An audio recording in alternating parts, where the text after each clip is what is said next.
The very first episode of Beyond the Crate is brought to you by WrestleCrate. Get the original crate for wrestling fans. WrestleCrate.com ships out a monthly box of wrestling-related memorabilia, figures, t-shirts, and more. With prices starting at only $14.99, it's the perfect gift for yourself or that wrestling fan in your life. If you head over to WrestleCrate.com and use code BEYOND, you can save 10% on your very first crate. What is going on, guys? Welcome to Beyond the Crate. My name is Tubby, or I'm just going to call myself Eric, alongside the man, the myth, the legend that made WrestleCrate possible, although I give the credit to his son, which everybody, and even he does. Ed, how you doing, man? I'm good. Crate Boy is the brains of the operation. Crate Boy. He's more over than anybody. He's the reason that we have this great thing that is WrestleCrate. We're going to jump in. This is our very first podcast. We're going to go over some stuff. I do want to let you know, we're going to do this every single week. You can download it on Podbean, iTunes, WrestleCrate.com. You can sign up on the website. One of the things that we're making this so accessible where you can get it pretty much anywhere is we're going to break it down and I think bring on some of the wrestlers that are involved with the crates, right? So not only next week are we going to have on Kid Cadet, who runs WrestleCrate TV, and she's responsible for the content that goes up there. And I keep saying try. It's going to happen. It's so awesome. The superstars that are involved. With definitely. The people who do the autographs for us, we're going to try to get them on. I've already talked to them, and we're probably going to be able to get on the people that's been in past crates, Johnny Mundo, Blue Pants, Leva Bates. I've talked to them, so hopefully that'll be coming soon. Within the next 2 weeks, we'll keep you updated. Really excited! Can't wait to sit down and do those interviews. When it's you and me, we're going to break down the ongoings of the wrestling industry. We'll keep those kind of separate with interview stories, talking to those superstars. But we're breaking down Raw this week, and let's just jump right into it. The big thing that people are talking about. 2 weeks ago, The Rock comes back, and the ratings went through the roof. They went over 4 million. The Rock segment, what did you think of the Rock segment? The Rock segment was the best segment of the year so far. Oh, yeah. Rock steals the show every time. I mean, he goes off the script, which is pretty well documented, and he's The Rock. I mean, nobody could cut a promo like him.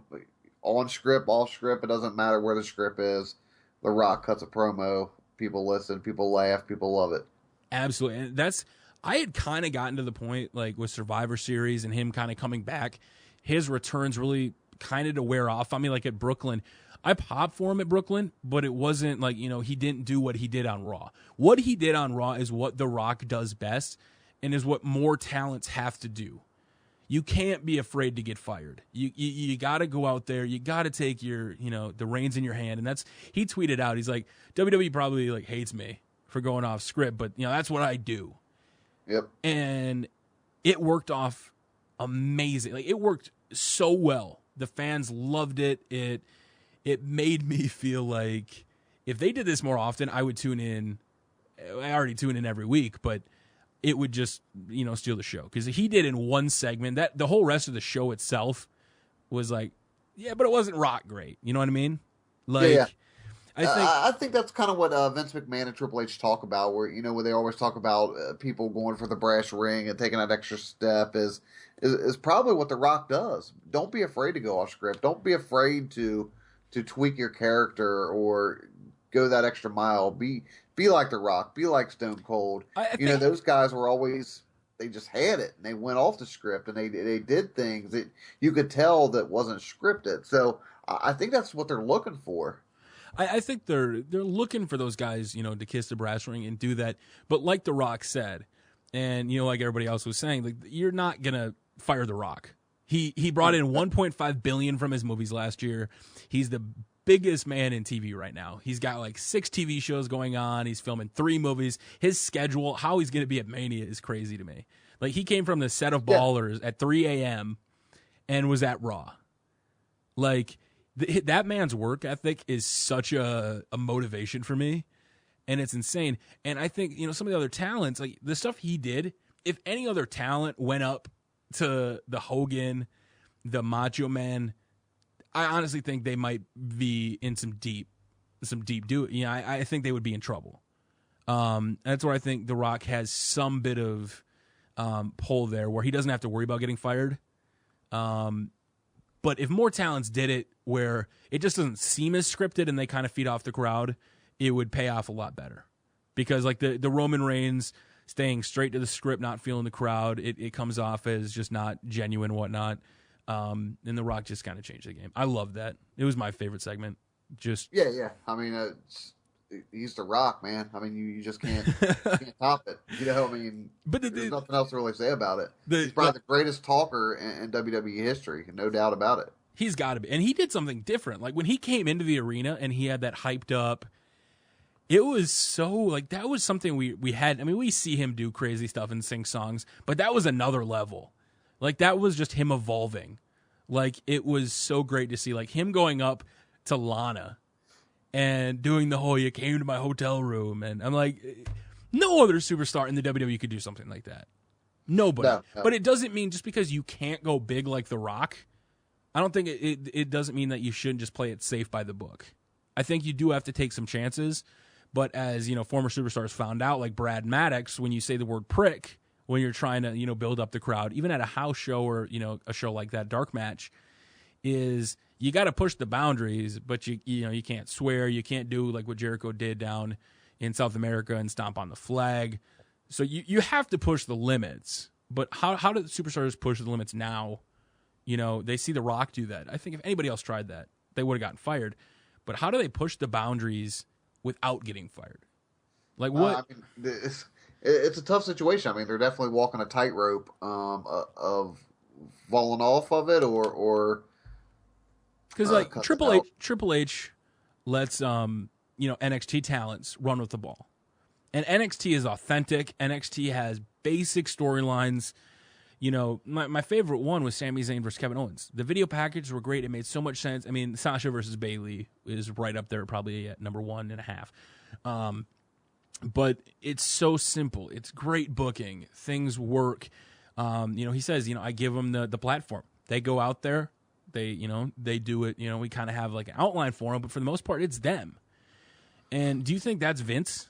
Like, do you think like if Vince was to let up, do you think Vince is the reason superstars aren't taking a chance? Do you think if Triple H was in charge, like they would see like, oh, down at NXT, they let him take a chance, and it's paid off because it's worked in NXT. I think it is, you know, just because, you know, I think a lot more is involved with the Raw and the SmackDown tapings. I mean, you're dealing with the networks, and I guess, you know, the networks have a certain boundary they want you to be in. And then, you know, you have your bosses, Vince, to deal with. And, I mean, it has to be tough. You know, you want to be that guy and you want to be special and do the right thing. But you got all these other things, you know, looking down on you. And if you make the wrong move, you could be gone, you know. And WWE is, I mean, it's the top. It's the big leagues of the wrestling world. And you don't want to lose that. So, I mean, it has to be a tough spot. It does have to be a tough spot. You know what else is a tough spot, Ed? Our first segment, the unpopular opinion of the week. The unpopular opinion of the week. Where we give that opinion that, hey, if you're listening, you might disagree with us. But we want to open up a discussion about this, Ed. Now, I'm going to bring up my unpopular opinion. And this is something I think a lot of people are going to get upset about. They really are. My unpopular opinion is Dolph Ziggler will never get over doing exactly what he's doing now. Dolph Ziggler, everybody says push Ziggler, push Ziggler, push Ziggler. Dolph Ziggler has not done anything new in 4 years. He changed his hair one time for a month and changed it back. He does the same moves. He does, you know, other than changing his pants, he hasn't evolved. Xavier Woods went from, you know, the PhD character down in NXT. He eventually became New Day. He had antics. It got him over. Mizdow wasn't really doing anything, or Damian Sandow wasn't really doing anything. He kind of, you know, flustered a little bit. He found his gimmick, and he ran with it. Dolph Ziggler's gimmick is he's probably one of the best wrestlers in the company.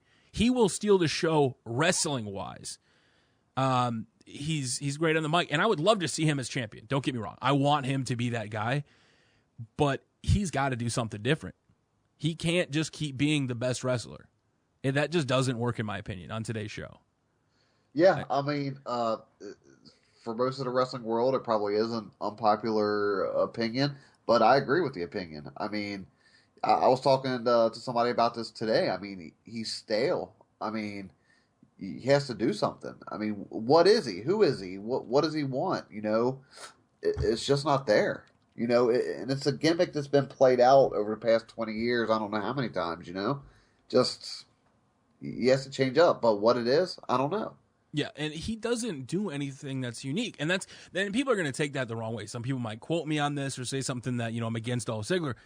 When he cashed in, I lost it. When he came out, that was my biggest thing. Like, when he was working with Vicky Guerrero for a long time, that was his thing. He was intriguing. You had Vicky Guerrero there when they were making out, and there was his client and boyfriend. That was different. Right? That was something for people to at least sink his teeth into. He had a long Intercontinental Championship reign. Do you remember TLC? 2009, I believe, 2010? Triple Threat ladder match? Triple Threat ladder match back with the old, old IC title. It was Jack Swagger, him, was it Rey Mysterio? Kofi Kingston. It was Kofi Kingston. Yep. They're fighting on top. They knock off the belt. He comes running in and grabs it. Because he was a heel, he was protecting his belt. Vicky was there, and that worked. He had a character then. He had a manager. He was working with somebody. Right. And now he doesn't do anything. I mean, he comes out, and he is, like I said, probably the best wrestler on the show. But in today's day and age, like you see now, we've gotten a lot of great matches on Raw, like excellent matches, but the TV ratings aren't there because in today's WWE, you have to be more than just a great wrestler, in my opinion. Yeah, I agree. I'm not sure what he's going to do. I mean, they failed that whole, Lana, Rusev, Summer Rae angle. That just went to the crapper real quick. I didn't think it was a great idea to begin with, but they changed it up so many times. It felt like it never got to where they were trying to go with it. And then, you had the Lana and Rusev, showing that they were married, the tweet, and it just all kind of fell apart. Everything kind of falls apart for him, like at the worst time. Like gets the championship, gets hurt, gets the championship again, gets hurt. Rusev gets hurt, Lana's out, then the marriage. He has probably the worst luck in the WWE. Yeah. I mean, I've heard it for the past 3 or 4 years. Like Ziggler's the next guy. He's in the circle. He's ready to come up and be the next champ, but nothing changes. He just stays what he is. And I think that's what's it's got to be a little hard because he's doing comedy now, he's doing some other stuff, and I think like if you picture everything that he's done, like I said, he worked with Vicky, and then eventually he worked with AJ Lee and Big E, right? Big E, 3 years ago, in that was the big heavy, and I said from day one, Big E has got personality, and Big E is going to be a big deal in the company. Big E did his thing as the heavy. He was the big, powerful guy. He kind of did his thing. Now look at him. He's slapping Dean Ambrose's ass on Monday Night Raw, hyping the crowd up. Their merchandise, they're having like a new T-shirt every day. So you cannot keep making it about the wrestling for Dolph Ziggler. You need to do so. I don't care if you put him as a bad boy gimmick, he goes heel. I don't care what it is. But look at all the other superstars that everybody keeps saying the WWE is against Dolph. They're the reason like he doesn't do anything. Big E's an example. Mizdow, Damien Sandow now isn't doing anything, unfortunately. But at the time, when he was hot, he did something different. Dolph hasn't done that. And I don't know what it's going to take. And I don't want to speculate on what he could or couldn't do. But he needs to do something new. He has to. It's not going to work. Him going out there and stealing the show in a match and constantly getting booked against Kevin Owens, which is just getting annoying at this point. Even though the matches are great, it's just getting really repetitive. I don't know. That's my unpopular opinion of the week, though. I got several. I don't know which one I want to go with. I may save one for next week, but I think my unpopular opinion of the week is Dean Ambrose really isn't a good wrestler. Oh, that internet. If anybody who listens to the podcast right there, they just blew up. They're in their seat like, oh, he did not say that. Oh man! Yeah, all right, break it down. Give me the thoughts behind it. As a wrestler, yeah, he puts his body through stuff, and he takes the big falls and he takes the big hits. But as a technical wrestler, do you have to be a good technical wrestler though? Hulk Hogan wasn't a good technical wrestler, and he was the biggest superstar in the company. Right, but you gotta, he's probably more on the brawler side, I would say, than a technical wrestler. But what does he do as a wrestler? I think the character.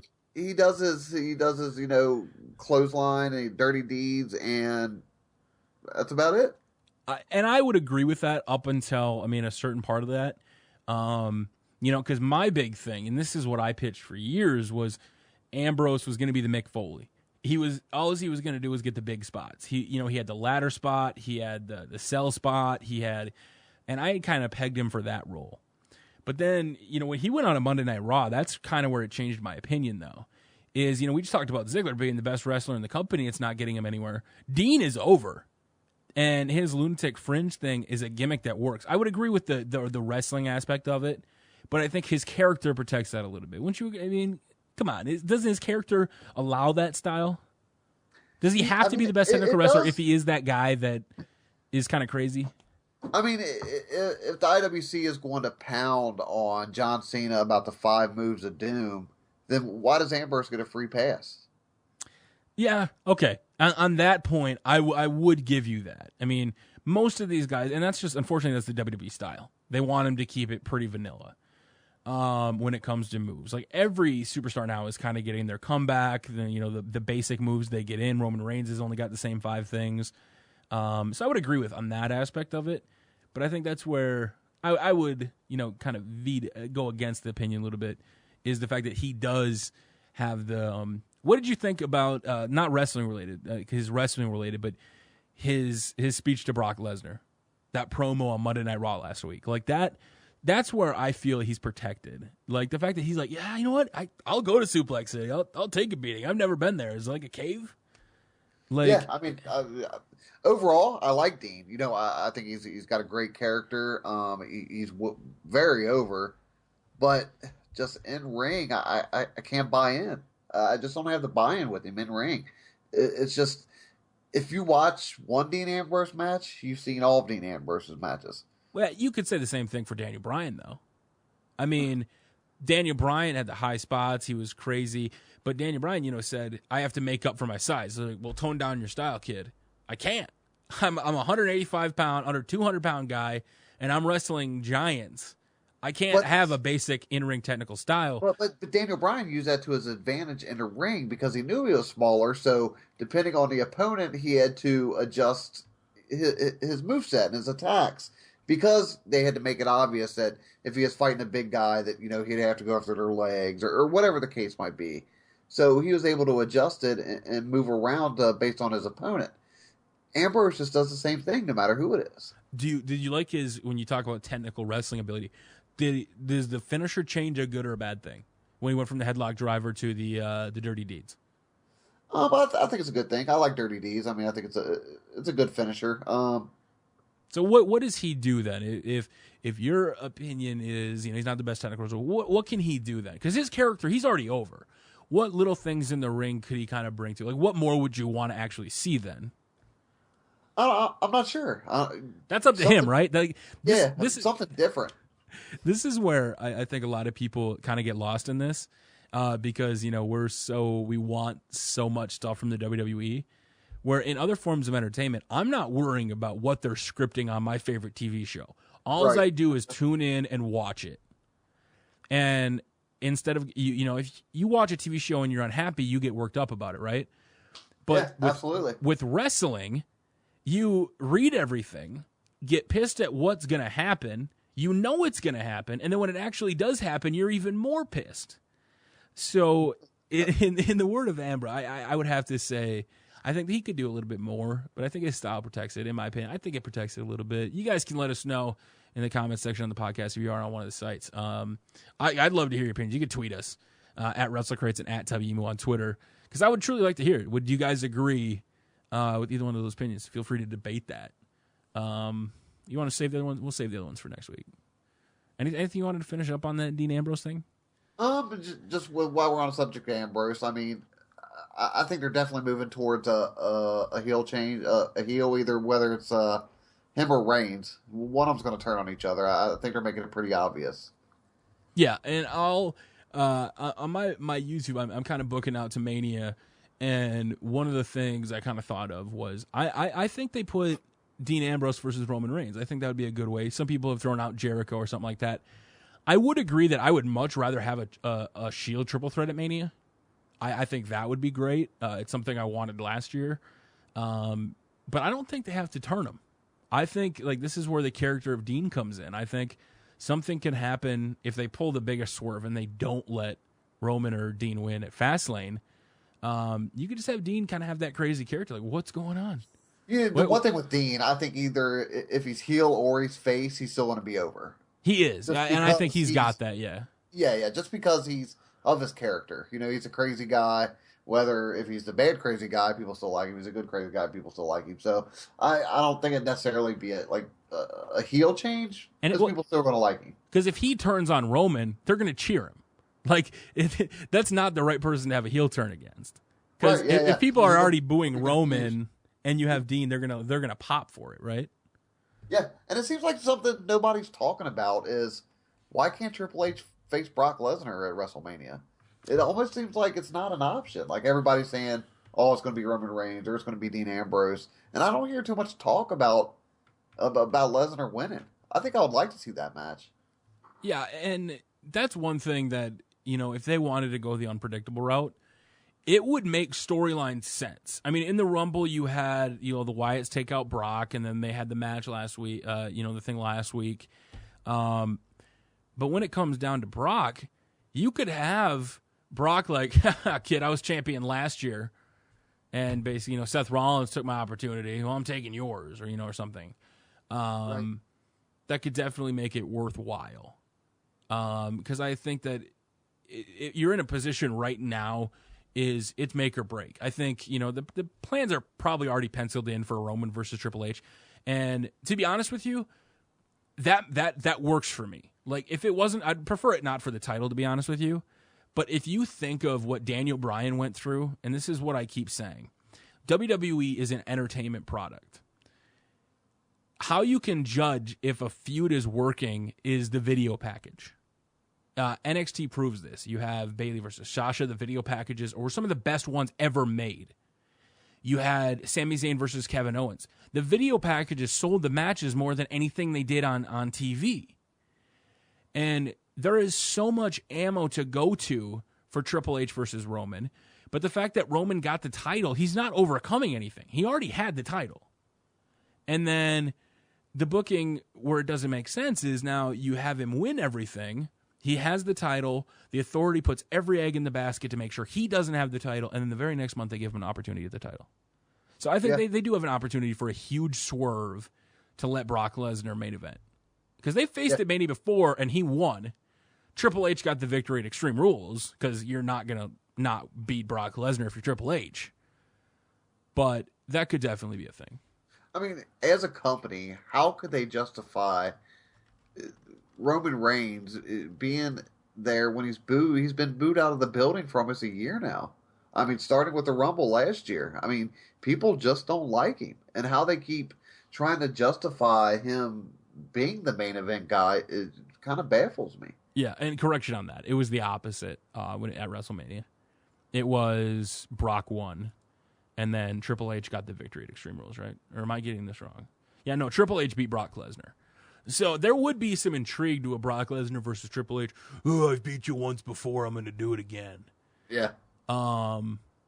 I still think, and you're going to have to watch my channel to watch my fantasy booking, but I think there's a lot of options. Everybody's so set on Roman Reigns winning. I don't think Dean wins. I think that the fact that Triple H had the title, and this is something we're going to bring up in a little bit, but the fact that Triple H wasn't wearing the title and he had it in a case that was vacant. Like, that's where they kept the vacant title. So that makes me think there could be a swerve. Yeah, there's a little foreshadowing. Exactly. Like, whether or not they all fight and then nobody happens, and then he's just like, oh, I'm going to give the title to Finn Balor. Yeah. Like, he just does something, you know, whatever. I mean, that part has me worried. The fact that his title was in a case. It's always Triple H saying, I don't need this title. I run this company. Exactly, you know? exactly. Yeah. And that's the point I think that some people have kind of said, like, why did he need the title? And I think if he had the title before Roman won it, that would make sense.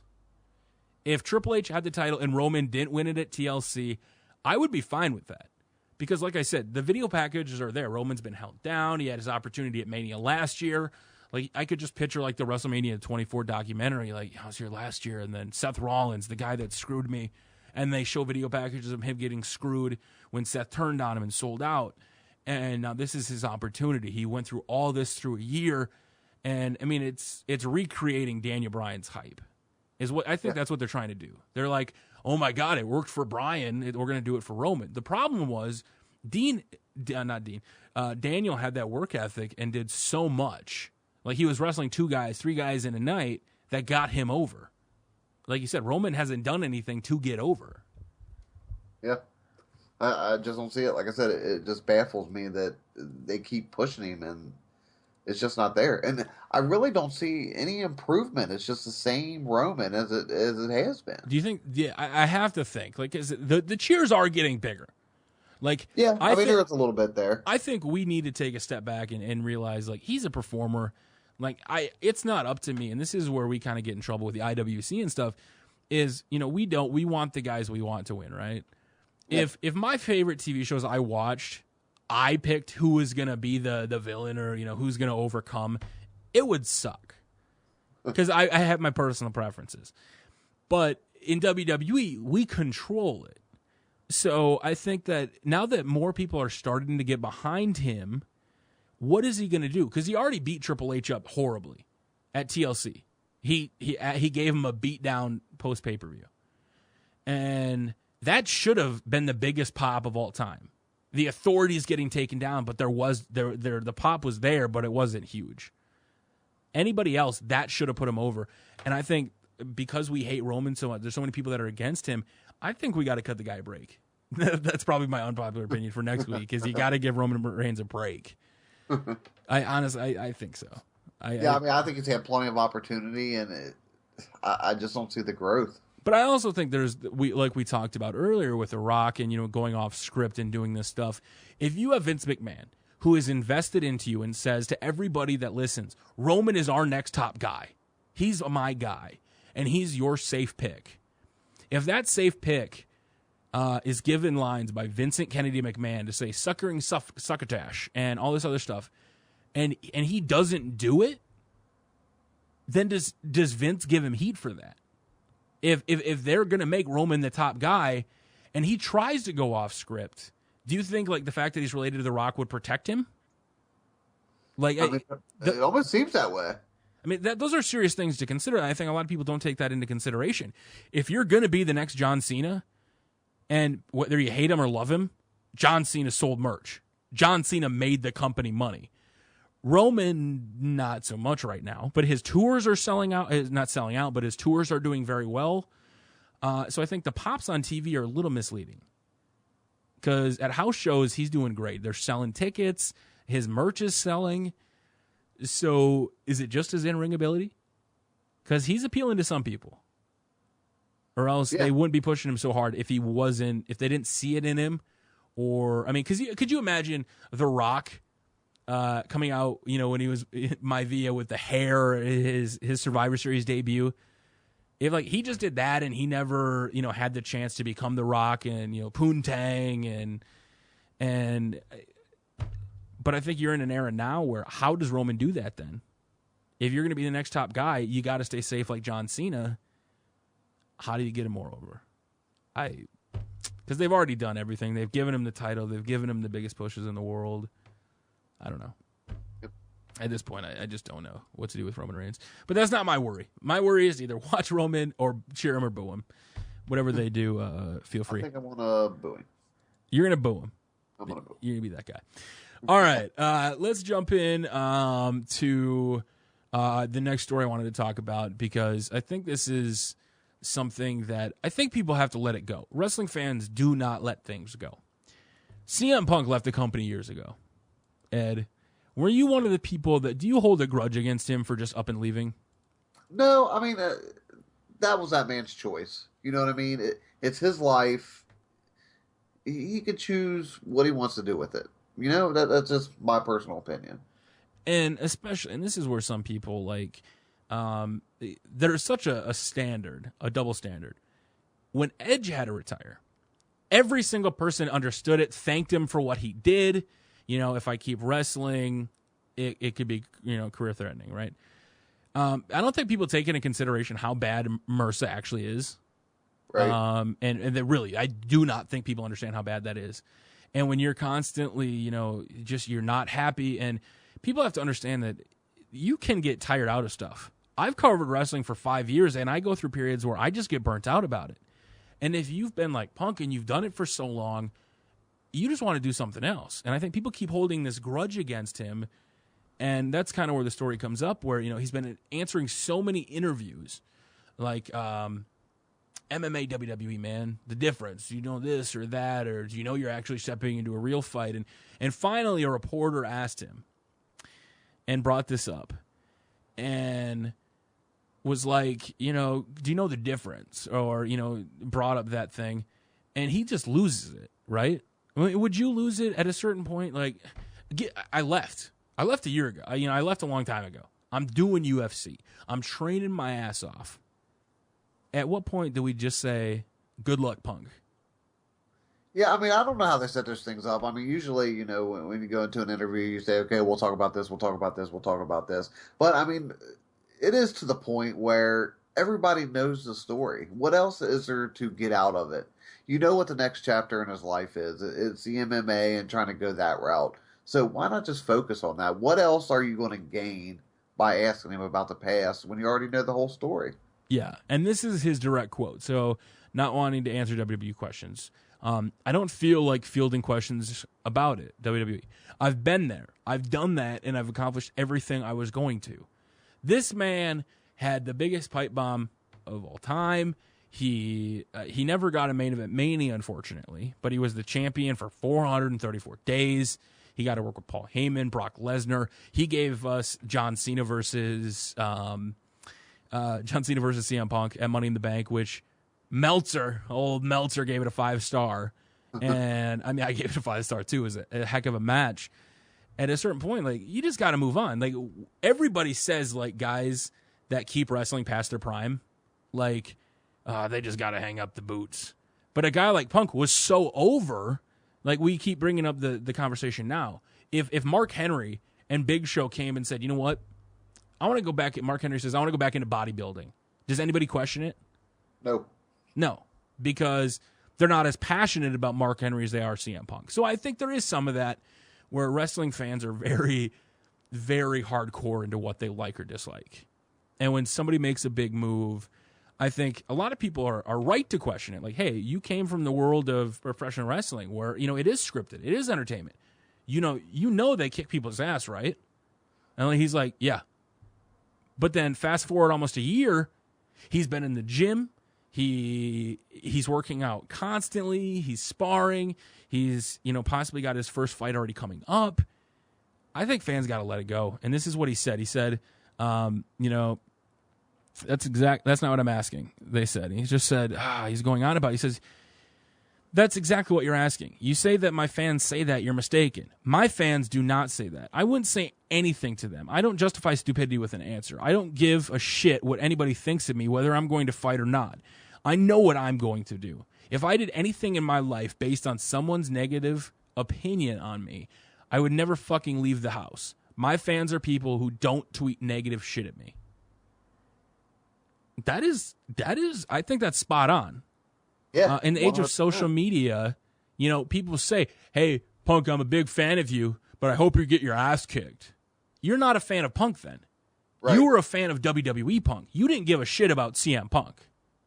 Unless you are physically worried about his well-being and getting his ass kicked and ending up hurt or, you know, having an injury, you're not a fan of Punk if you want him to get his ass kicked or, you know, you're holding a grudge on that. I can't think you're a true fan of CM Punk. Yeah, I mean, I can't imagine a number of people that want to see him fail. For what reason? Because he made a choice about his life and where he wanted to go with his life? And the same people that probably made a life-altering decision like, you know, I'm unhappy with my job, so I'm going to go somewhere else. And those same people are complaining about him. And I think that is partly to do with how hardcore wrestling fans are. Wrestling fans don't forget. Wrestling fans are some of the, and I'm a wrestling fan. I'm that same guy. I still hold certain grudges to how things were booked 5 years ago. And I get that 100%. But at a certain point, man, like, I mean, can you think of anybody else that just kind of left? Like that didn't get any hate. I mean, I can't remember one other person in the history of the business that just up and left and got as much hate as he is. No, I mean, there isn't. And, and it was because of how good he is, and how good he was. That has to play into it too. I mean, knowing how good he actually was, and I would agree with that. Kind of comparable to like when Barry Sanders left. It kind of reminds me of that. Everybody was like, Barry, you're only 29 years old. You're retiring. You're just getting over your prime. You still got years left in you. You're one of the best running backs to ever play the game, and you're walking away from it. I kind of look at it like that a little bit, where people wanted to see more of CM Punk because he was a very different character, and it's something you didn't see every day. Yeah. And one of the things, like, when it comes to, like, this kind of injury, because there's people that, Caitlyn, former WWE Caitlyn, she now runs Celestial Bodies, and she's got a booming business, a booming company. Nobody questioned her because they didn't have, as much admiration for her. People are making decisions, especially in the sporting world, not just entertainment, to just up and quit. Like you said, you brought up Barry Sanders. Another guy, fresh, his first year in the league. I'm from Wisconsin, so I love the Badgers, right? Yeah. Chris Borland. Chris Borland was like Rudy. He's a small guy. You don't see him as a linebacker, but he took the college football world by storm. He gets drafted. He's playing for the 49ers. Everybody expects him to be back, and then he up and after 1 year says, it's not worth my health. I see what all these other guys are going through in the CTE. So many superstars, former Super Bowl champions, former athletes are getting found to have CTE, and he just made that decision. My health is more important. Now, Punk on the flip side is going into something where he's going to have more health problems, or potentially more health problems. So I mean, there's a little bit of a difference, I would imagine. But you just have to make that decision. And I'm sure Chris Borland got some crap like, you're good, you're this. Why are you leaving? It's his choice. You get one life, and I think you just got to let people live. If he goes out and impresses everybody, does that change anything? If he goes out there, do people go, I get it now? Like they see he put in a year of work. Everybody had said he wouldn't do it, and he finally overcame it, and it's like a huge WWE storyline, like Daniel Bryan in the WWE. Let's use that as an example. Does that happen if he goes out and wins his couple fights? Because Brock Lesnar only fought once or twice, and then he had a title, and he was a UFC champion. Right. They're not going to do that with Punk, I don't think. But I don't either. I mean, it can kind of go any way. I just think people want to see him fail so bad. It's hard to predict what the outcome will be if he succeeds, because most of the people I talk to expect him to fail. I haven't heard one person say CM Punk's going to go into the UFC and kick ass. I mean, how many people have you heard say that? So I think almost everybody's expecting him to fail. So it's hard to say what people are going to say when he doesn't fail or if he doesn't fail. But even if he goes, and okay, let's be clear here. Ronda Rousey was the biggest thing in the company, and she got caught by a kick and got knocked the hell out. And everybody says, "Oh, she failed. She's done for." It was one fight, and this isn't a sport where when that shot comes out of nowhere, you're done. Like you don't get. Like, you have to watch some of the best UFC knockouts. They come from nowhere. There is no. If he goes in there, he could for 3 rounds absolutely dominate. He could be looking the best. And at the very last second, he gets cold cocked and knocked out. And people are like, oh, see, I told you you'd fail. Are you kidding me? The guy that's never fought before just went 3 rounds with a guy who has some training, has a little bit of a record, who does this or wants to do this full time. I think even if he fails, there's still you got to give him, he's chasing his dreams. Like, do you know how many, I've heard from friends' parents and friends, and man, I wish I had done that. When I was healthy, I wish I would have done this or that or this. And I'm sure everybody that's judging him probably has some sort of regret and like, hey, I wish I would have done this. I wish I would have done better in school. Something along those lines. I think people have to cut him some slack. That's just me. I think whether he goes out there and wins or not, this dude went after what he wanted. Like me personally, like I love what I'm doing, but I would love to be directing on sets. I'd love to be, doing more stuff behind the camera instead of on the camera. And I'm kind of going towards that. So I think at a certain point, you just got to do what's for you. And he's got enough money where he doesn't have to worry about money. Except for the new Reebok deal where the fighters are leaving because the deals are so bad. Benson Henderson. So what's your opinion of what happens? Where's CM Punk at in 3 years? Honestly, whether or not he wins or not, like, I'm not even looking at that. I look at it because I'm a very optimistic person. I look at stuff in ways a lot of people don't. In the fact that he left, and yes, he did have one of the best careers. Like, he never got a main event WrestleMania. The company was against him from day one, and now he got sick of it, right? If you're not getting a push in the WWE, Dolph Ziggler never gets over, like I talked about, and he started doing comedy. What happens when Dolph Ziggler, the guy every single person wants to get pushed, constantly after 4 years was like, if he gets that moment where he's like, you're going to go in the Rumble and you're going to fight Kane, and Dolph was like, no, I'm going to do comedy. I'm good at comedy. I'm going to go do that. Does Dolph get the backlash? If Dolph Ziggler leaves to go do comedy because his comedy takes off, like Mick Foley does his stand-up one-man show, if Dolph Ziggler leaves, is the backlash there? No. I mean, I'm sure there'll be some, but not as much as... because he's not... Because do you think it's because Punk left for the UFC and not for something else? Do you think it's only because he's going from something that was entertainment to now real fighting? Is that the stigma that separates and makes the difference? I think it's partially that. I think the majority of it is just how he done it. Just, I'm done. I'm done with it. And then, just put all the dirty laundry out there and just let people know what was really going on. And there was a lot of speculation, too. And this is why a lot of people got pissed. Like, oh, he didn't want to face Triple H, so he just up and left. Well, we didn't know the fact that he had MRSA for how many months. Right. And they weren't taking care of him. And like, oh, well, okay, he eventually got it, Well, like, come on. Like, there's a difference between working hurt and having something that takes people's lives. MRSA is not something to mess with. Right. In my family, there has been cases of MRSA in like my family tree. And it's some nasty stuff. Oh yeah. I mean, so you people that are taking that lightly, I think just because of the fact that he did up and leave was kind of the problem. But then once it comes out about that stuff, and the fact that WWE sent that letter on his wedding day, yeah, there's a lot of stuff that goes into the stories. But yeah, my personal thing, I hope whether he wins or loses, I hope he just goes, nah, fuck you haters. I did what I wanted to. I don't care if I lost. I did me. That's kind of what you got to do. I mean, like I said, you get one life to go out there and do what you want.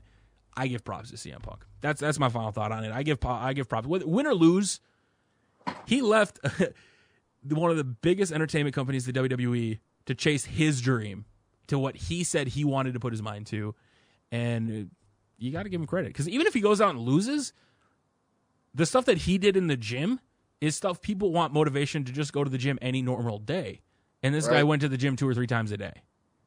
Yeah, I mean, to leave all that money and chase your dream, I mean, how could you hate somebody for that? And even drives me crazy. And even that, the training that goes in. I mean, if you're a wrestler, you're training too. But when you're going in to possibly, I mean, it could be life or death situation. There is so much more into that. And I think if people just looked at, okay, it's not CM Punk going to the UFC. This is CM Punk's training regimen. Like, if he was still in the WWE, like, this is what he does. People would be like, that is some dedication. That is some dedication. Yeah. And my final thought on I do think he'll be back in a wrestling ring. Sometime. Really? Yeah. I think if he does do it, didn't he say he would only want to do PWG or ROH or one of the... Yeah. That's where I think we'll see him. I mean, could you imagine... I mean, I think if somebody like... If he showed up in Reseda, I would buy 5 copies of that DVD. I mean, I don't know. Possibilities are there, but I think he'll end up back in wrestling one day.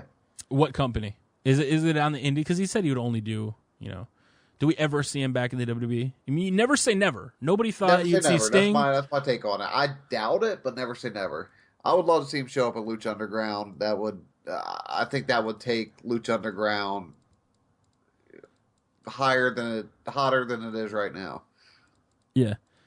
But I think even his mindset, we'll just leave it on that final thought. Yes. Just leave it there. All right, as we move on, you just brought it up, Lucha Underground. Wow. Okay, I'm going to be honest with you here, because this is what I did for Z Nation. I don't know if you watch Z Nation. When I love a show so much, if I have the willpower, I will let it build up on my DVR so I can binge it. So the first 2 episodes of season 2 I have not watched. Completely honest, just because I've watched some of the YouTube clips, like the thing that the Sexy Star did, some of the stuff. But from season 1, when they first debuted to 90,000 people. This season, they're already at 109. They've gone up. The replay had 89,000. So they had 189,000 people tune in. Which, you're on El Rey Network, which is hard to find. You're putting up pretty good numbers. TNA is on Pop, which is on a lot more places than El Rey. And they're putting up some good numbers. So, you brought up Lucha Underground. You want to see him in there. Do you love the fact that, because I think Lucha gets away with it. TNA, NXT, everybody tapes, right? And spoilers come out. I have never seen in the history of taped shows so many people will send Meltzer hey, how do I avoid Lucha Underground spoilers? I have never seen that dedication. And I think that goes to show that what Lucha is doing works and is awesome. That Lucha Underground is exactly what the wrestling world needed. Something very different, but the same at the same time. I mean, it's such a different presentation, but it's cool. It's different. You don't know what to expect out of it because it's not your typical wrestling show. Yeah, because it is filmed. The whole season's filmed right away. So you don't have to worry about somebody's push. It's shot like a TV show. Their backstage segments, oh my gosh, last year some of those segments were just insane.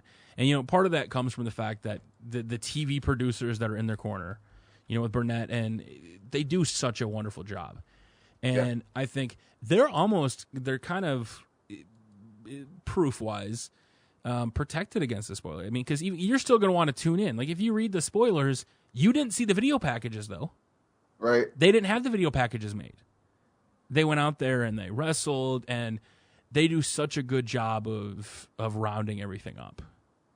Yeah, I mean, it's such a cool concept. I can't say enough. I've seen the first 2 episodes, and it's unbelievable. I mean, it's so different and cool, and I can't say a bad thing about it.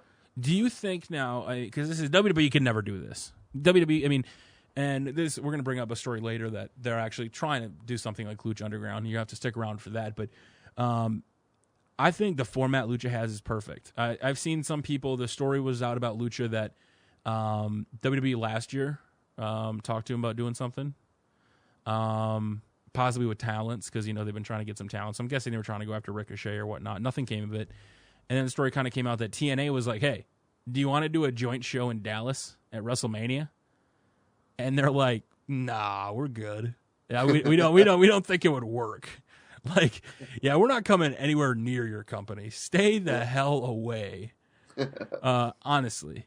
It is what I've always wanted in a TV show. Because like I said, the fact that I haven't read spoilers, the fact that I didn't read spoilers for a wrestling show for the first time in 5 years says something. The fact that I'm willing to go out of my way, and not because I don't want to watch it, because literally I want to binge it. I want to watch it. I hate when I have my favorite TV shows. That's why I love Amazon. That's why I love Netflix. The shows come out right away. Yeah, I mean, last week after I watched the first episode, I immediately wanted more. I was exactly. like, oh my God, come on, I need more right now. Exactly. And they've already been renewed for a 3rd season, which I think is great. I think, in the world like TV deals with Pop and them, with TNA having to deal with Pop and Comet, and not Comet, that's ROH, going from Destination America, to have that stability and just say, we got renewed, and the fact that they can come in there, do their tapings, and then they're not there. They don't have to worry about the fact that TNA is not booking a lot of live shows, or they're canceling tours. It was a TV show. It was made. It was produced. That's what I would love to see more of. And I think they're nailing it. They absolutely are. I think they're doing a great job. And I think part of that has to come with the fact that Mark Burnett knows TV. Mark Burnett has produced some of the biggest shows of all time. You know, he produces and works on so many. He's won so many awards. He's like legitimately the kind of producer that Kevin Dunn isn't. I mean, if I'm being completely honest. Right. So the fact that he jumped in, and then Robert Rodriguez is just insane. Do you think a lot of that comes with the fact that it's just a small team? It's not a team of 50 writers coming from the entertainment industry.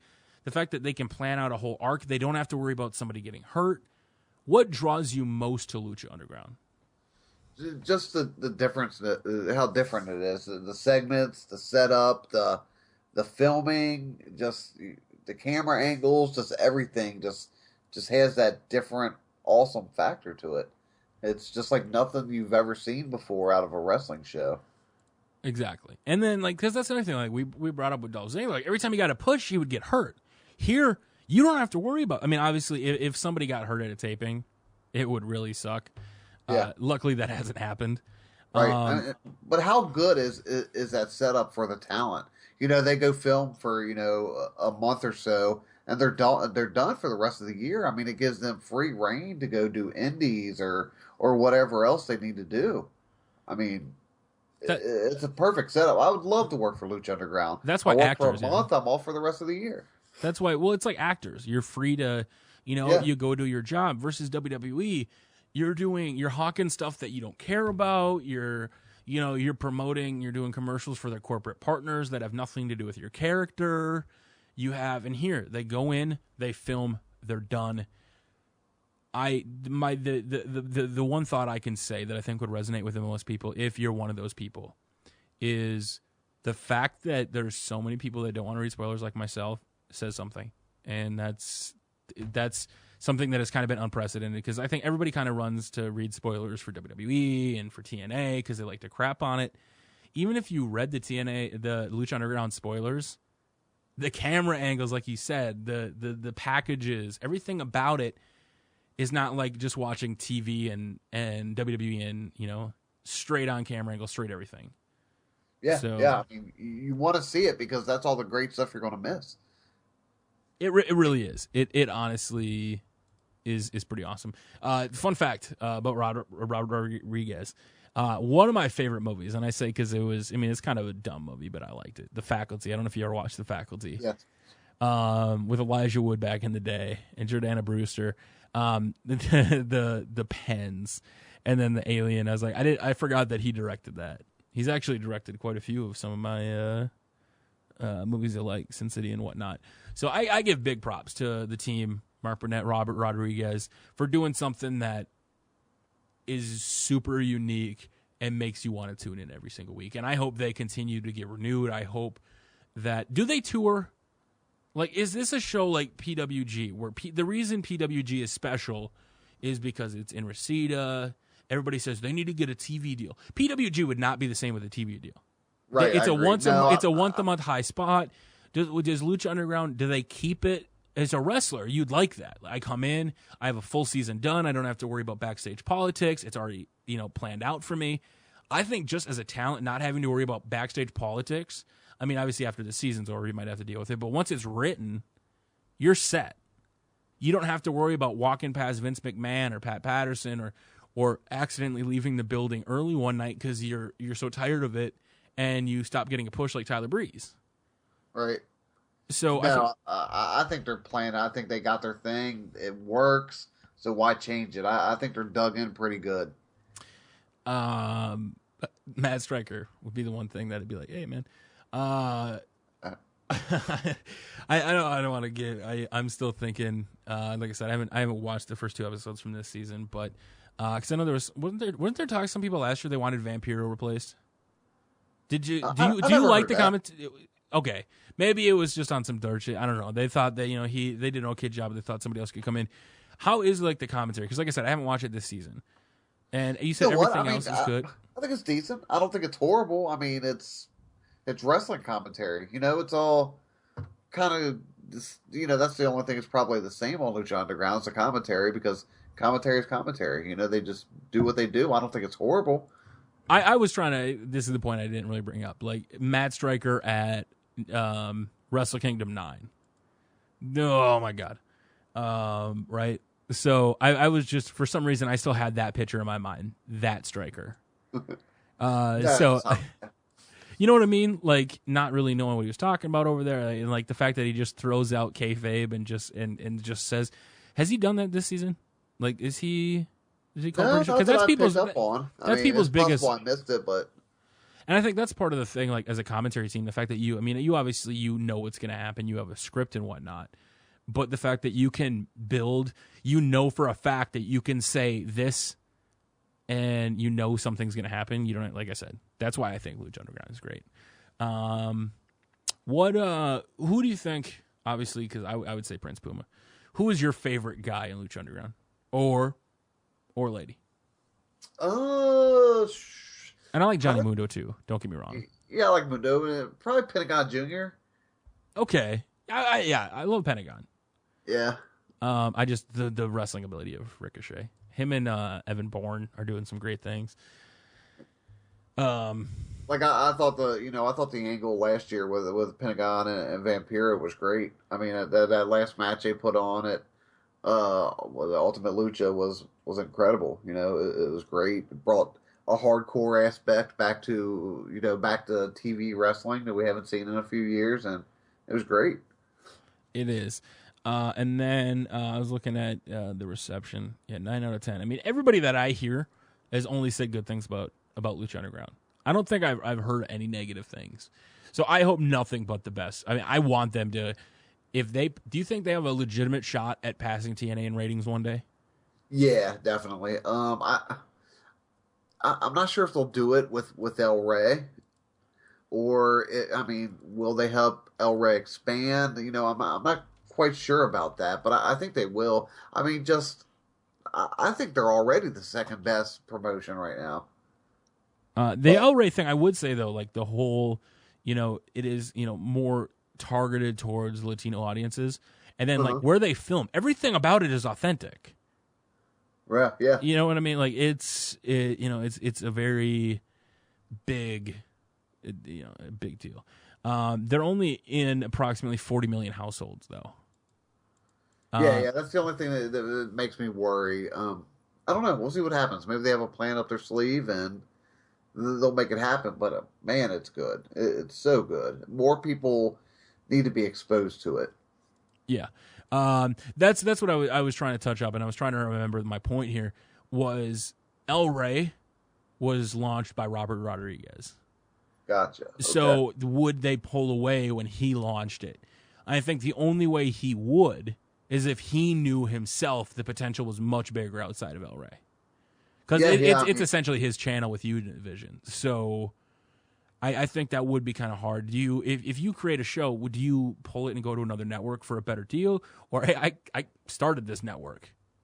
Are you kind of stuck with El Rey? Either way, they're putting on a hell of a show, so it doesn't matter to me. I don't care. Yeah, I mean, I think you definitely have to go where the numbers are just for merchandise and all those other reasons. Last year when the rumors were going around that they were possibly going to Netflix, like I thought that would have been a great move. Oh my God. Exactly, because they could put out the whole season at once and you could binge watch it. Yeah, exactly. No other wrestling show. I don't, especially nowadays. Like I go back and watch every once in a while old episodes of Raw. There is no episodic TV, like WWE keeps saying, the longest episodic running show in history. Yeah, but you're not going to go back and randomly watch SmackDown 2009 and then watch the next one for the build and, keep reliving that. Right. This is a set show. You watch, it's done. That's what separates them. That's why I love Lucha. I would love to see him on Netflix. That would be great. Yeah. All right, as we move on here from Lucha Underground, this is what I did kind of want to bring up, kind of related to Lucha Underground a little bit, is great business. Do you know where I'm going with this, Ed? I don't. Lucha Underground is putting on some great business. They're doing great. Just like that diva that made a big life decision. that Let me ask you, for people that don't know, Ed, before I even tell what we're talking about, have you seen it yet? I have not. Whoa, you haven't even seen a clip yet? I have not. Did you watch the trailer? I have not. Oh, man. What are you waiting for? You got to jump on it. You got to check it out. As a former, and I'll bring the backstory up here for people that don't know what I'm talking about. Former WWE Hall of Famer Tammy Lynn said she's going through a lot of stuff. She's in a lot of legal trouble. She kept getting, offenses. Her sentence got delayed. She's going to be sentenced this month or next month. It said, I want to move on from my WWE life. I did it. I'm done with it. Basically kind of what Punk did, except she said, I'm going to sell my Hall of Fame ring. I want to move on. And some people are like, oh, she's broke, because she's she's doing like calls on Skype. And I'm sitting there like, to be honest with you, I know some cam girls and they make $40,000 a month. Yeah. Like, people that are so high and mighty against people, if you look at those people, they're happier than hell. Well, okay, maybe not all of them, but because there's stuff that obviously would get frustrating too. But was it a good business move for Vivid Entertainment, instead of her selling, I think, because the price was about $6,000 on eBay, Vivid was like, we want to buy your ring. Oh, and we'll give you $100,000 to film a porn. Was that it? And she basically said $100,000 isn't enough. 2 days later, they had a deal. A week later, the porno was released, which made me think it was a work from the beginning, to be honest with you. Yeah. So was it smart business? Because this is what she said. She's been defending it lately, and there's some people that I think there's valid claims. Somebody said, a Tammy sex tape 20 years ago. Phew. Now, no. But that just goes to show she hasn't been in the WWE for how long? She's a former Hall of Famer, and she just pulled in north, because we don't know what the final price was, $100,000 to do something people already do in their normal everyday lives. Like, she's already put herself out there so much that, is this really bad? I mean, if she's going to get sentenced and maybe she has to go away, she comes out with $150,000 in her bank account, $200,000, whatever she got. Was it worth it? Do you think if somebody offered a random person, you already see it now in the industry where girls are doing stuff for $1,000. So if somebody said, hey, they'll give you $100,000, Ed, would you turn it down? Could you? I would. Okay, for certain cases, like with families and things like that, or something like that, there's definitely for business. But if I'm single, 21-year-old Ed, no, I don't turn it down. You don't turn it down. Even hell, even if I'm like 35, or, I'm past the point of giving a shit about what people think. If you're already, and I looked at this as people were giving her so much crap, for what she was doing to make money and all this other stuff. This is the side of the thing that people don't understand about sports and entertainment. If you don't manage your money, or you don't, all these players leave their college degrees to go play in the NFL. A lot of them leave the NFL or leave what they love, and they don't know what they're going to do. I don't think people realize how hard it is. Like, when you all you do is WWE. I mean, unless you're a big name talent. I mean, you have, Eddie Edwards and Davey Richards. I love him. And he's a paramedic. And he's doing what he loves. Like, he loves to wrestle, but he's really devoted to that. Would you buy the tape? Would I buy the tape? Or would you have any interest in watching it, I should say? I don't think so. Do you want to just leave the memory of Sonny in the back burners? I've never been a Sonny fan. Once again, like we were talking about with Punk, it's her life. She's free to do with whatever she wants to do. If she felt that she needed that money and it was worth it to her, and she's already kind of built this image of her where you would expect that out of her. You know what I mean? Yeah. She's kind of, I don't know. Since she's left the WWE, that's kind of who she's become, So if she wants to do that, more power to her. And if people want to watch her, which I'm sure there's plenty of people that do, then it's good for the people involved. But if you don't like it, ignore it. Move on. You don't have to watch it. You don't have to watch it. People that really judge her. I mean, I've seen a lot of hate comments about it. Like, one of the stories that ran it, I mean, there's people that are just like lighting into her for making bad life decisions and all this other stuff. And I'm just sitting there like, you're right. I mean, yeah, she started doing a lot of stuff, but what hell of a businesswoman for them to randomly tweet her, hey, we'll buy your ring, film a porno. $100,000 isn't enough. And they counter with an offer. And if I was Tammy, like, I wouldn't do it for $100,000. What about $250?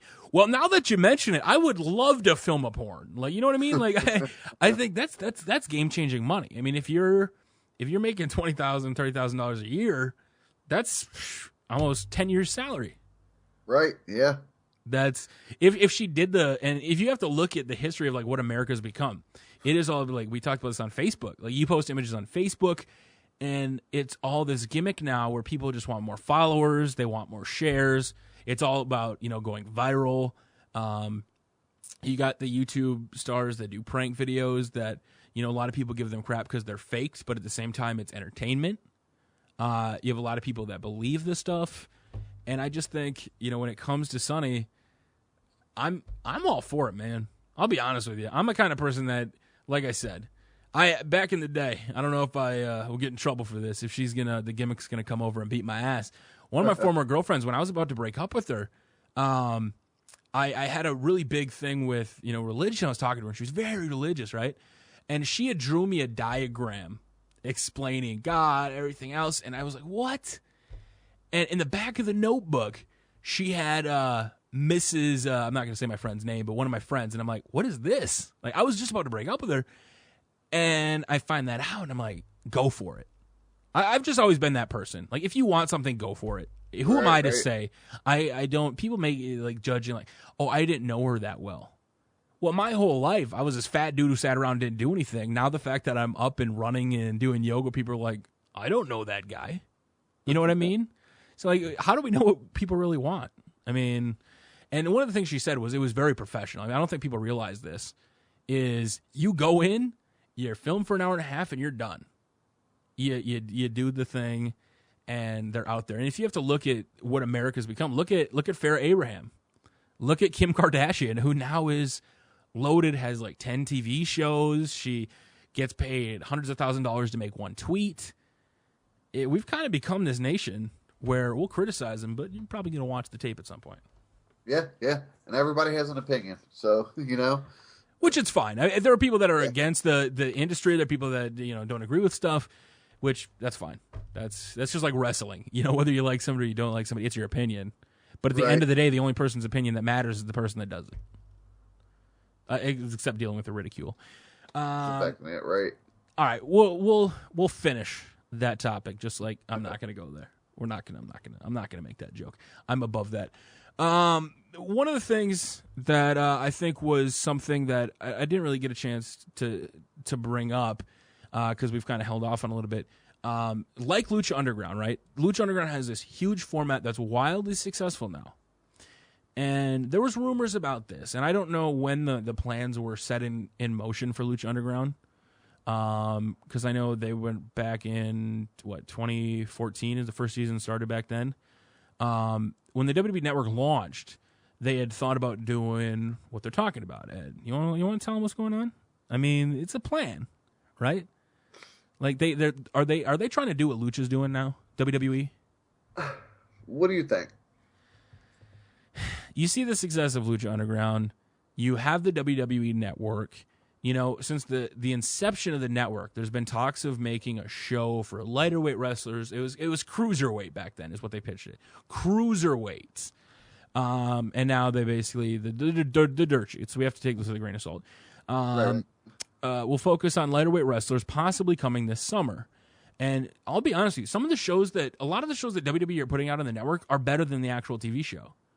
Breaking Ground. I love the road trip one, like where they follow along. I haven't watched that yet. I liked Pranked. And that's becoming sad. The fact that we love wrestling so much, but the stuff that the non-wrestling stuff is doing good. Total Divas is pulling in 900,000 to $1 million. So now they want to do a show basically that would be, producing a 10-episode tournament for rumored unknown wrestlers that haven't appeared on WWE or NXT TV who weigh less than 205 pounds. One idea was to do something like a Japanese tournament. Another version of the project would feature all indie wrestlers with the idea that they would be signed to WWE if they got over, which I would actually be okay with that, right? Because like the big thing, like they've tried it out in NXT. Gargano got over, Tommaso Ciampa got over, Samoa Joe came in, got over. Storm was over, but Storm chose TNA instead. So bringing in those guys, and another idea was to mix hot indie guys with WWE dev talents, and then because they wanted to get over La Sombra, who they signed recently. Do you think WWE would make a whole show just to get La Sombra over? Because it would be a huge debut. Like, what superstar could say that a custom-made show, and he was the first winner of it? Right, that's rolling out the red carpet. I mean, it set up a whole season just for one guy. I think in a way they kind of do that with Tough Enough. I think, when Tough Enough starts, they have their idea of who they want to win, and they kind of curve it that way. So, I mean, they may do it. I think, and this is where, do you think they do it Lucha Underground style? Like where they film it all? Do you think they go week by week? I think they produce it all at once and then air it like a tournament. You know what? That's possible, so they can see the outcome before they actually air it. I would. Would you prefer that to whatever they want it to be like? And we could sit here and say, okay, that wouldn't work or wouldn't work, but we just praise Lucha Underground. That's what they do. You're not gonna capture the Lucha Underground style. You can't do any of that stuff. So would you essentially be like a WWE product, or would you have to be something unique? Because NXT is a mini version of WWE. Everything's set up similar. Would this show be set up the same, so it's just another wrestling show, but 10-episode tournament? Do they have to differentiate it like Lucha to make it something unique and new? Yeah, I think they would, because it's kind of going to be a hybrid of Tough Enough and NXT, I guess. So I think you'd have to add some different elements into it to make it more unique, to get people interested, so they don't think, oh, this is just another Tough Enough or whatever. So, yeah, I think so. I think you'd have to have a unique announcing team and all these other things and make it different. So one of the things that some people are probably going to bring up a little bit is this, like the tournament. I mean, you have the climax over in New Japan, everything that they do over there. Right. But, ROH has the Top Prospect Tournament where they bring in talents and, former talents like Mike Bennett, Matt Taven, Hansen have won. I know, and like all those guys, I haven't watched Donovan Dijak at all, so I can't speak to him. But that was, I think they could do it where instead of making it just matches, you could do a lot of video packages. Like you bring in these top stars and you give them highlights. Like imagine when Sami Zayn came in the WWE and he had like, I'm a world traveler, and like they brought up everything. I think they could do that. Yeah, they used the New Japan old footage and old footage from who was the other one? It was, God, I'm losing my train of thought. It was from another promotion. So I think they're starting to work with some of those other people to be able to do that, and that'd be pretty cool. You know? And it would be low risk. I mean, think about it. Like honestly, like Lucha Underground, right? If any other show midway through they get sour on a guy, the push stops. Everything ends. In a show like Lucha or a show like this, where everything is set ahead of time, they know what they're going to do, and you could have those guys where even if they lose, their backstory plays, and it's an opportunity to fall in love with them instead of just having, he comes into NXT for an enhancement match or something, or a dark match. It would give people something to sink their teeth into, I think.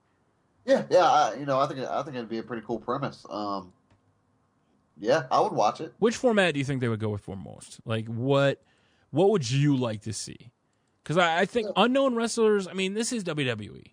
And WWE fans, quite a few of them are WWE only. So, I mean, you have guys like AJ Styles. They have Nakamura now. They have Samoa Joe. They have Kevin Owens. They have Sami Zayn. They have all these guys they brought in. They want to bring in more people.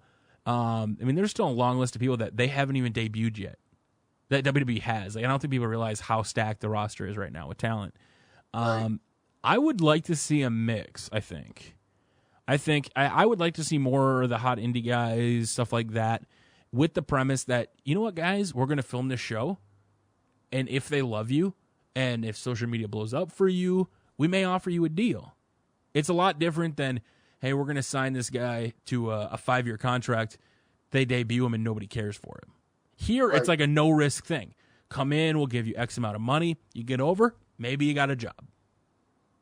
I think I would almost rather see, like, I don't know, like newer, younger indie talent that you don't know too much about. Because, if a Nakamura comes in there or these other people, you almost expect them to win because you already know what they're about. So I think I would rather see people who have skill and ability, but I don't know too much about them yet. But I know that they already could wrestle. You know what I mean? Yeah. Who would you want to see if they brought in some of the unknown? Would you want, like, guys you completely don't know, or like smaller guys that just like... It's kind of smaller guys, like... I don't know, just thinking off the top of my head, like Will Ospreay or, some guys from over in the UK. Marty Dalton Scurll. Castles of the world, Marty Scurll. If Dalton Castle, and this is where Joey Ryan will never be in the WWE, No. which sucks because I fucking love Joey Ryan. And 2000, could you imagine Joey Ryan in the WWE? Back in the Attitude Era when he could do all the shit he does? Oh my God. Joey Ryan... he is sponsored and works with YouPorn. Like, come on. Like, how great is that you have the Ballsplex and now you have the porn, what is it called? The YouPornplex? Is that what it's called now? Yeah, I think you have to have that as your name. I'm trying to think of some of the guys I would love to see in the tournament. I think you brought up some good options here. ACH would be a good guy to bring in. Some of these guys in ROH re-signed, so unfortunately we're probably not going to see them. Jay Lethal. I mean, he's in ROH. I don't think Jay Lethal leaves ROH. I don't. I think that he's very loyal to that company. They've treated him very well. Adam Cole, baby. Adam Cole, yeah. I would love to see Adam Cole. My top one, just because I would love to see what he could do, would be Ricochet. Yeah. In the tournament, at least. But, I don't think Lucha Underground, like, they're your top star. Like, hey, let us come on our show. And then we're gonna take him away from you if we can. Can we borrow him for a few months? Do you think that now, if this show kind of became a thing, right? So WWE doesn't want to put guys that they can't trust week in and week out on their TV program. But if they have a Lucha Underground-esque show on the WWE network where those indie talents, instead of coming in for a dark match, come in, they film one season for a month, and then they're gone for the rest of the year, they can do them. Is WWE would they be a lot more open? Like, instead of just focusing on cruiserweights, have a show like that. Or is NXT already that thing they wouldn't push the boundaries at all? Yeah, I think NXT's already the thing. I think, NXT's kind of already the minor league system. I think, if they went the tournament style like that, that could almost be like the tryout to get to NXT. You know what I mean? But yeah, I could think see NXT's kind of already established as being the place to be. Like, I could just imagine WWE going full reality show, though. Like, instead of making it awesome, they have where at the end of the main event, the guy wins, and there's 3 judges, and one goes NXT, one goes Raw, one goes NXT. So 2 out of 3 votes, son, you're on NXT. Like, I could just see somebody WWE doing something stupid like that. I'm excited for this show because, like I said, the stuff that WWE is producing on the network. Like, the WrestleMania 24, I don't know if you saw it yet, for last year's Silicon Valley, was awesome. Was absolutely awesome.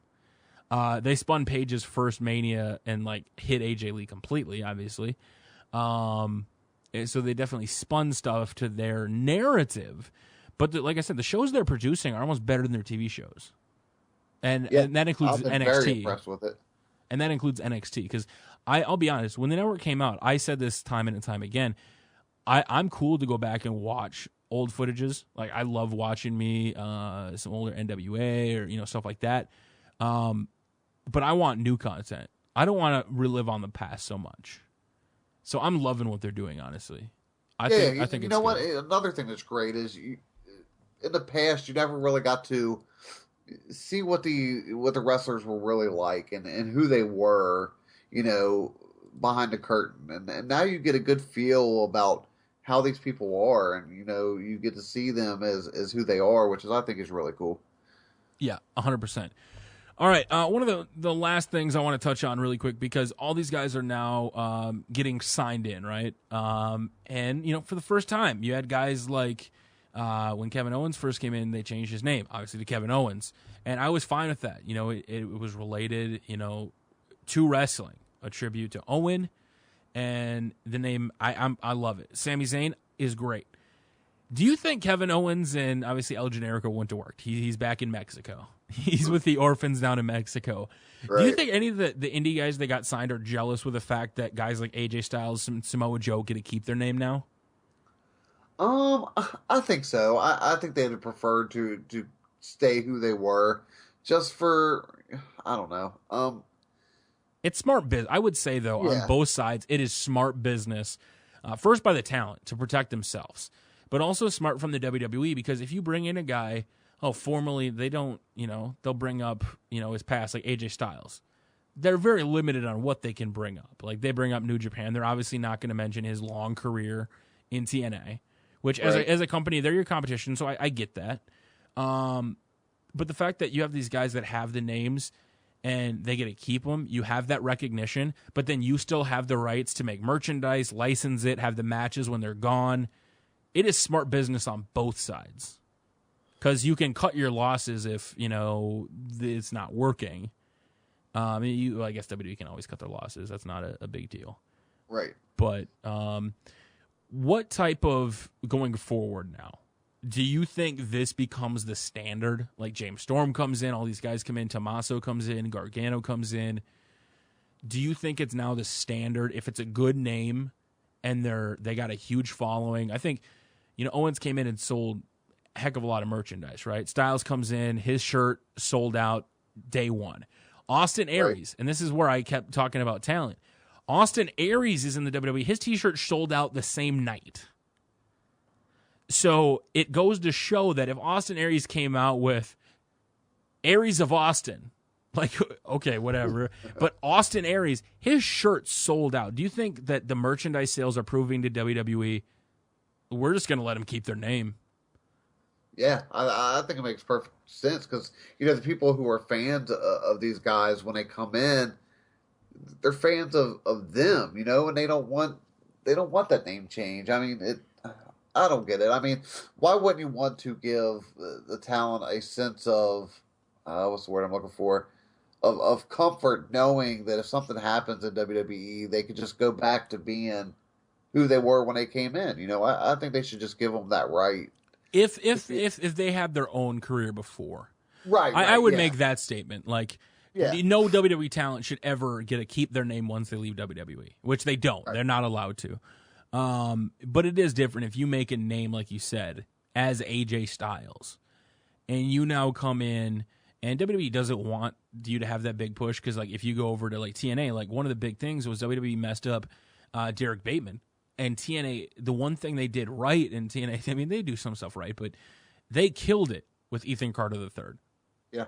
Obviously, they couldn't use Derek Bateman. They had to come up with something, and he has done fantastic. I've loved everything they've done with him. He didn't go back to his old name. So what kind of guys should get to keep their name?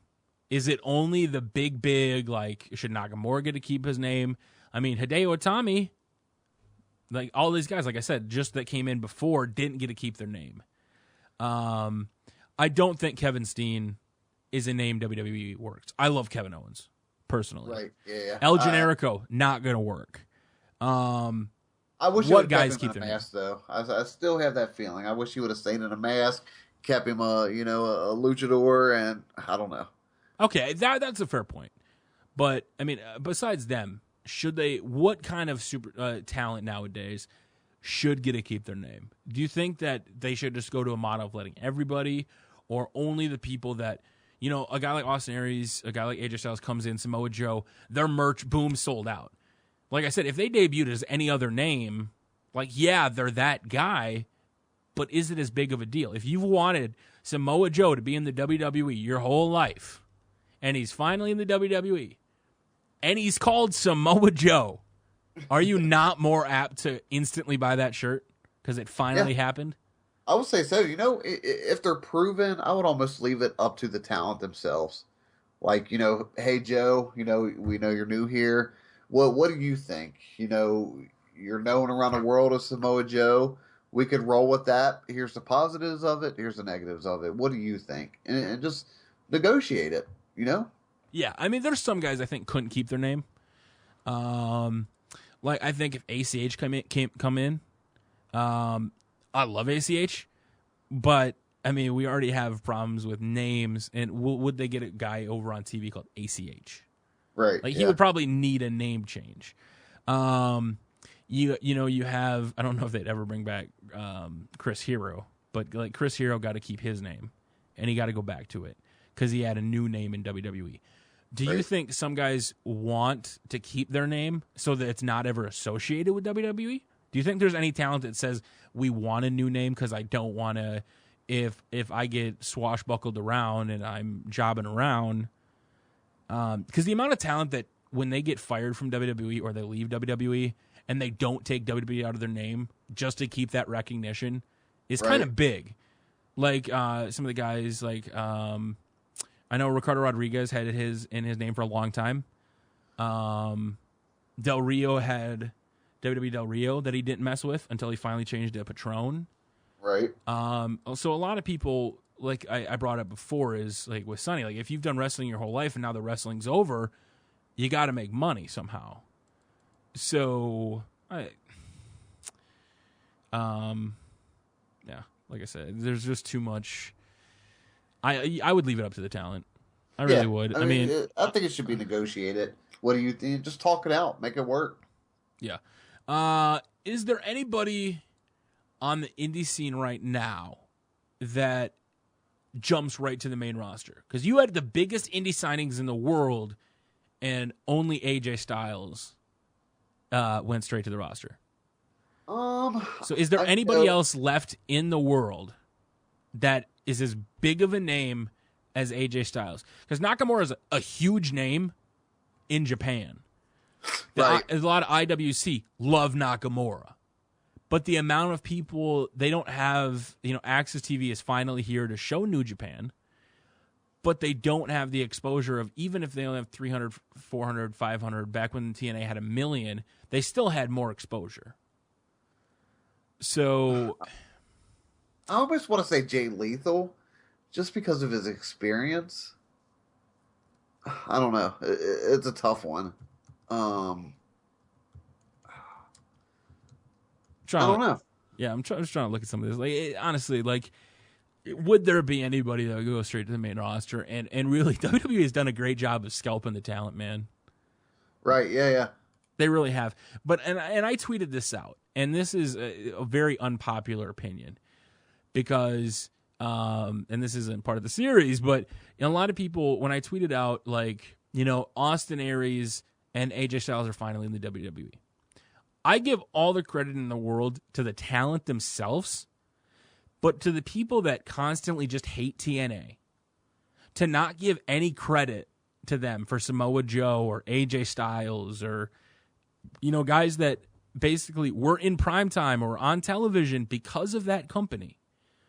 Whether or not you hate them because they mess around with the talent and checks are late and you despise TNA as a company, do you think you got to give credit where credit's due? That as a fan, like, hey, he came from TNA. And then I think I tweeted that out a couple weeks ago to kind of get people's reactions, and people's reactions were, no, AJ Styles made AJ Styles. You're right. He 100% did. AJ Styles is the reason he's so over. But your hate for TNA shouldn't diminish the fact that he was a star in TNA. They eventually lost touch with him and made huge mistakes by not getting him to re-sign. I think TNA is going to regret that for a long time because AJ Styles is a game changer. I think. Do you think the Bullet Club, Baylor Club, the guys they just signed, are they main roster material, or does Doc and Carl get sent back down to NXT? That's so hard to say. I think it's going to depend on Balor. If they have a group? Yeah. I think they'll come in as a group, but it depends on what they want to do with Balor. Do they want to keep him down? Do they want to bring him up? Is it the right time to make the move? Should he be face? Should he be heel? Because if the faction is going to work, I think it's got to be a heel faction.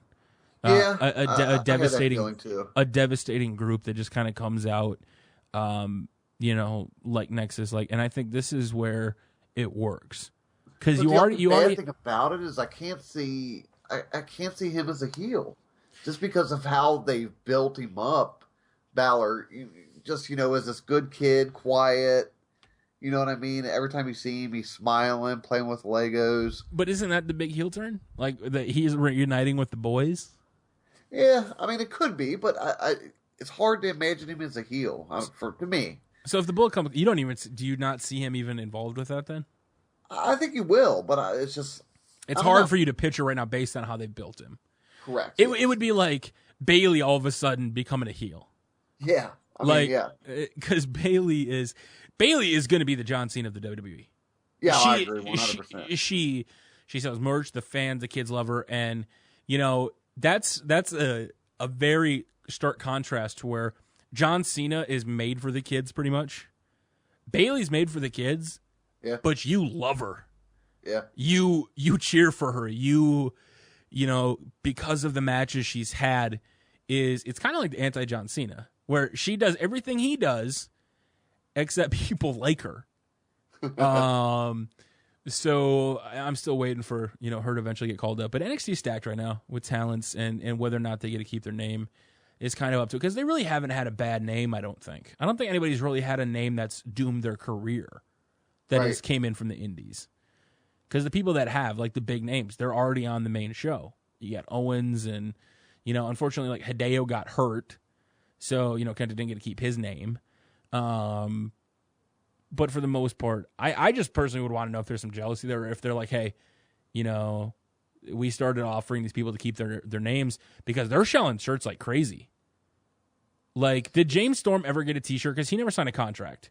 That was so weird. I don't understand that. There's something happened. I don't know what, but it's just an odd situation with him. Yeah, well, I think they just said, hey, come in and try it out. And like I said, I do think they messed up by not signing him. Personally, I would love to see Bobby Roode more than anybody. I think Bobby Roode, if he came into WWE, he would be a main roster guy. Yeah, because I think he would be Triple H's protege.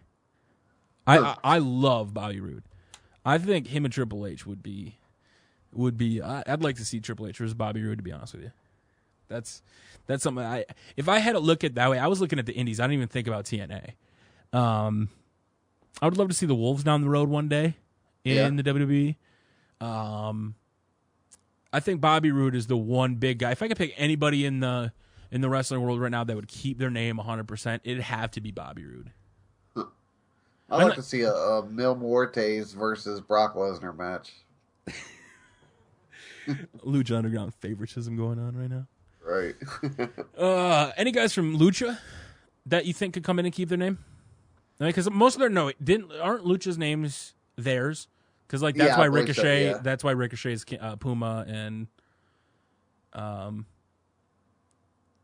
think. Yeah, so I guess you really can't scalp them. You'd be scalping Ricochet, not them. Yeah. I think there's another case where if WWE wants Ricochet, I truly believe that would be an opportunity to bring Evan Bourne back. Because I don't know if you've watched their tag team stuff over in New Japan. Ricochet and Evan Bourne are tearing it up. Really? So that might be, if Ricochet signs, I think Evan Bourne comes back. And they go, okay, maybe, I don't know if they go back to the main roster. Evan Bourne might be the thing that brings them back. That could possibly go to the main roster. Guys like, unfortunately, he re-signed. I would love to see Kenny Omega in the WWE. Unfortunately, he's staying put, and he's now getting pushed as the next top guy. I think we eventually will see him, but it'll be a few years down the line. What a great time to be a wrestling fan, my dude. Oh, absolutely. A lot of stuff going on. I think that's pretty much it, Ed. Any kind of final thoughts here for the first ever Beyond the Crate, man? No, thanks for tuning in. We had some cool stuff lined up down the road. We're going to have some great interviews. Not much more to say. No, it's going to be big. Ed, where can they find you on Twitter? How do they get a hold of you? Where do they go? Give us the rundown. At WrestleCrates with an S. If you have a question you want to ask about WrestleCrate or keep it private, you can email me, info@WrestleCrate.com. search WrestleCrate on Facebook. We have a Instagram account. I think it's Wrestle_Crate. And that's about it. That's about it. And if you don't already have a WrestleCrate, if you want to try WrestleCrate out, you can use the code BEYOND and save 10% on your first purchase of your first WrestleCrate and try it out. Because like if you get the Ultimate Crate, you're saving what, $3? I mean, so you're already saving money. I mean, when the T-shirt's already worth like $20 from the store, and just the T-shirt pays for most of the box by itself, you're saving $3 already. You're almost profiting in a way. You can almost. Ed, hey, I want to ask you this question because this is gonna be a serious thing. Because the value is kind of over in that crate. Do you think there's anybody that's buying the crates and parting out the pieces?